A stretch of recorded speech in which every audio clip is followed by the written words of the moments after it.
Hi అండి, అందరూ ఎలా ఉన్నారు? బాగున్నారా? Welcome to my channel Sushma Dakshini vlogs. ఈరోజు వ్లాగ్ వచ్చేసి అయితే అవిసె గింజలు కరివేపాకు కారం అండి. చాలామందికి తెలుసు, తెలియని వాళ్ళు ఎవరైనా ఉంటే ఈ వ్లాగ్ చూసేయండి తప్పకుండా. మన ఛానల్ ఫస్ట్ టైం చూసినట్టయితే please like, share and subscribe.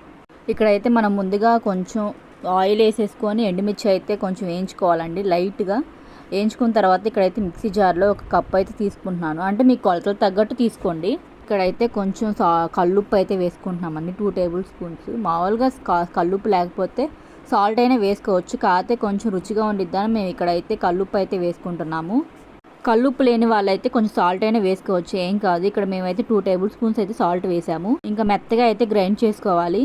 ముందుగా వేయించుకున్న జీలకర్ర, మెంతులు, ధనియాలు, అవిసె గింజలు అయితే కొంచెం దూరగా వేయించుకోవాలండి. ఆయిల్ లేకుండా అయితే వేయించుకోవాలి, నల్లగా మాడకూడదు.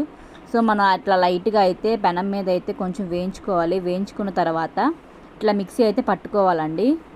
ఇలా మెత్తగా అయితే మనం గ్రైండ్ చేసుకోవాలి. గ్రైండ్ చేసుకున్న తర్వాత మనం ముందుగా వేయించుకుని కరివేపాకు అయితే తీసుకోవాలండి. ఇక్కడ మేమైతే చెట్టు తీసుకున్నాం కరివేపాకు. ఇంక ఈ కారం అయితే మన హెయిర్కి కూడా చాలా మంచిదండి, గ్రోత్ కూడా చాలా బాగుండిద్ది హెయిర్కి అనేది. ముందుగా వేయించుకున్న కరివేపాకు అయితే ఇట్లా మిక్సీలో వేసేసి మనం మెత్తగా అయితే గ్రైండ్ చేసుకోవాలి. గ్రైండ్ చేసుకున్న తర్వాత ఇక్కడైతే చిన్నులపాయలు కూడా తొక్కు లేకుండా తీసుకోవచ్చండి, ఏం కాదు. మెత్తగా అయిపోయిన తర్వాత మనం ఇక్కడైతే ఒక బౌల్లోకి అయితే తీసుకోవాలండి. ఇంక ఇదైతే హెయిర్ గ్రోత్కి కూడా చాలా బాగుండిద్ది. రోజుకి ఒక స్పూన్ తిన్నా కూడా హెయిర్ గ్రోత్ అయితే చాలా బాగుండిద్ది. బ్రేక్ఫాస్ట్లోకి, ఇడ్లీలోకి కొంచెం నెయ్యి వేసుకొని కారం వేసుకొని తింటే సూపర్గా ఉండిద్దండి. మరిన్ని వీడియోస్ కోసం మన ఛానల్ని లైక్ చేయండి, షేర్ చేయండి అండ్ కామెంట్ చేయండి. సబ్స్క్రైబ్ కూడా చేసుకోండి. Bye bye friends.